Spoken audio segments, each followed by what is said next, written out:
വാർത്തകൾ തുടരുന്നു. വിമാന അപകടത്തിൽ പ്രസിഡന്റ് കൊല്ലപ്പെട്ടതിൽ അമേരിക്കയെ പ്രതിക്കൂട്ടിലാക്കി ഇറാൻ. അമേരിക്കൻ ഉപരോധമാണ് അപകടത്തിന് ഒരു കാരണമെന്ന് വിദേശകാര്യമന്ത്രി പറഞ്ഞു. ഇറാനിൽ ദുഃഖാചരണം തുടരുകയാണ്. രഞ്ജിത്ത് രാമചന്ദ്രൻ വിവരങ്ങളുമായി ചേരുന്നു. രഞ്ജിത്ത്, ആദ്യം മുതൽ തന്നെ അമേരിക്കയുടെ ഉപരോധം ഇതിന് ഒരു കാരണമായി എന്ന വലിയ രീതിയിലുള്ള ചർച്ചകളുണ്ട്. ഇപ്പോൾ ഇറാൻ തന്നെ ആ ഒരു നിഗമനത്തിലേക്ക് എത്തുന്നു. അതിലെ ഒരു പ്രധാന കാരണം അതായി കാണുന്നു. എന്തൊക്കെയാകും ഇതിന്റെ പ്രത്യാഘാതങ്ങൾ? വിവരങ്ങൾ. രേണുക, ഇവിടെ പ്രധാനപ്പെട്ട കാര്യം ഇറാന്റെ വിദേശകാര്യ മന്ത്രി ജാവേദ് സരീഫാണ് ഇപ്പോൾ വളരെ പ്രധാനപ്പെട്ട ഈ കാര്യം മാധ്യമങ്ങളോട് പറഞ്ഞിരിക്കുന്നത്. കാരണം അമേരിക്ക വർഷങ്ങളായി ഏർപ്പെടുത്തിയിരിക്കുന്ന ഒരു ഉപരോധമുണ്ട് ഇറാന്. ഈ ഉപരോധം ഈ ഒരു ഹെലികോപ്റ്റർ അപകടത്തിന് കാരണമായി എന്നുള്ളതാണ്. നേരത്തെ അപകടം സംഭവിച്ച സമയം മുതൽ നമുക്കറിയാം, ഏതാണ്ട് 60 വർഷം പഴക്കമുള്ള ഹെലികോപ്റ്ററിലാണ്, ഒരു കനേഡിയൻ ഹെലികോപ്റ്ററിലാണ് പ്രസിഡന്റും സംഘവും സഞ്ചരിച്ചിരുന്നത്. അത് അപകടത്തിൽപ്പെടുകയായിരുന്നു മലനിരകളിൽ മോശം കാലാവസ്ഥയിൽ.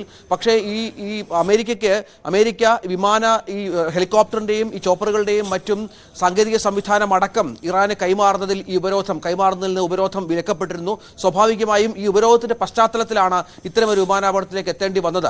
നേരത്തെയും ഇറാൻ സമാനമായ നിരവധിയായ വിമാനാപകടങ്ങൾക്ക് സാക്ഷ്യം വഹിച്ച ഒരു രാജ്യമാണ്. ലക്ഷക്കണക്കിന് സാധാരണ വിമാനയാത്രക്കാർ വിമാനാപകടങ്ങളിൽ കൊല്ലപ്പെട്ട ഒരു രാജ്യം കൂടിയാണ് ഇറാൻ എന്നതും ചേർത്ത് വായിക്കണം.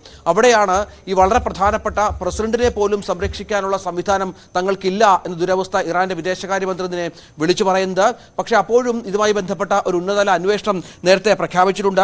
ഇത് Iran chief of staff Muhammad Bagheri ഇതുമായി ബന്ധപ്പെട്ട പ്രഖ്യാപനം രാവിലെ നടത്തിയിരുന്നു. ഇന്നു മുതൽ തന്നെ അന്വേഷണം ആരംഭിച്ചിട്ടുണ്ട്.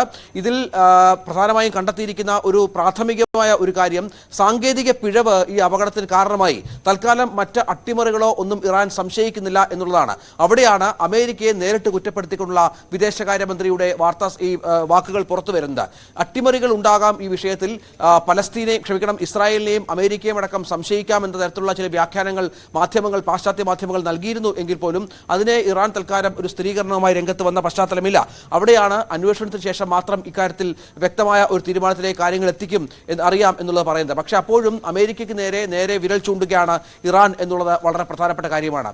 ഈ അന്തരിച്ച പ്രസിഡന്റിന്റെ സംസ്കാര ചടങ്ങുകൾ ഇപ്പോൾ പുരോഗമിക്കുകയാണ്. ഇതുമായി ബന്ധപ്പെട്ട പ്രധാനപ്പെട്ട പ്രാർത്ഥനാ ചടങ്ങുകളാണ് ഇപ്പോൾ നടക്കുന്നത്. ഈ പ്രാർത്ഥനാ ചടങ്ങുകൾ വലിയ തോതിലുള്ള ജനപങ്കാളിത്തം അവിടെ ഉണ്ടാകുന്നുണ്ട് എന്നത് ശ്രദ്ധേയമാണ്. റൈസിയുടെ ഇപ്പോൾ മൃതദേഹമുള്ളത് പ്രധാനപ്പെട്ട അവിടുത്തെ ആരാധനാലയമായ ഇമാം റേസ ഷ്രൈൻ എന്ന ആരാധനാലയത്തിലാണ്. അവിടെ അയത്തുള്ള ഖൊമേനിയാണ് ഇതുമായി ബന്ധപ്പെട്ട പ്രാർത്ഥനാ ചടങ്ങുകൾക്ക് നേതൃത്വം നൽകുക എന്ന വിവരവുമടക്കം പുറത്തു വരുന്നുണ്ട്. വലിയ ജനപങ്കാളിത്തം ഇതുമായി ബന്ധപ്പെട്ട ഉണ്ട്. ഈ സംസ്കാര ചടങ്ങുകളൊക്കെ വലിയ തോതിൽ ആചരിക്കാൻ തന്നെയാണ് ഇപ്പോൾ ഇറാൻ തീരുമാനിച്ചിരിക്കുന്നത് എന്നുള്ളതാണ്. നോർത്ത് വെസ്റ്റേൺ സിറ്റിയായ ടബ്രിസിലാണ് ഈ ഫ്യൂണറൽ പ്രേയേഴ്സ് അത് ഇപ്പോൾ ഇറാൻ ആസൂത്രണം ചെയ്തിരിക്കുന്നത്. മറ്റൊരു പ്രധാനപ്പെട്ട കാര്യം, 50 ദിവസത്തിനകം ഈ പുതിയ പ്രസിഡന്റിനെ തെരഞ്ഞെടുക്കേണ്ട ഒരു സാഹചര്യം കൂടിയുണ്ട്. അയത്തുള്ള ഖൊമേനിയുടെ ആയിരിക്കും സ്വാഭാവികമായും ഇതുമായി ബന്ധപ്പെട്ട അവസാന വാക്ക്. അതിനുള്ള നടപടിക്രമങ്ങളും ഇറാൻ ആരംഭിച്ചു കഴിഞ്ഞു എന്നാണ് ഇപ്പോൾ ലഭിക്കുന്ന വിവരം. ഏതായാലും ഈ പ്രധാനപ്പെട്ട നേതാക്കളുടെ ഒരു വിയോഗം, അതിൽ നിന്ന് അതിജീവിക്കാനായുള്ള ശ്രമത്തിലാണ് ഇറാൻ എന്നുള്ളതാണ്. സ്വാഭാവികമായി മറ്റു കാര്യങ്ങളൊന്നും സംശയിക്കത്തക്ക വിധത്തിൽ ഇപ്പോൾ കാര്യങ്ങൾ മുന്നോട്ട് പോകുന്നില്ല.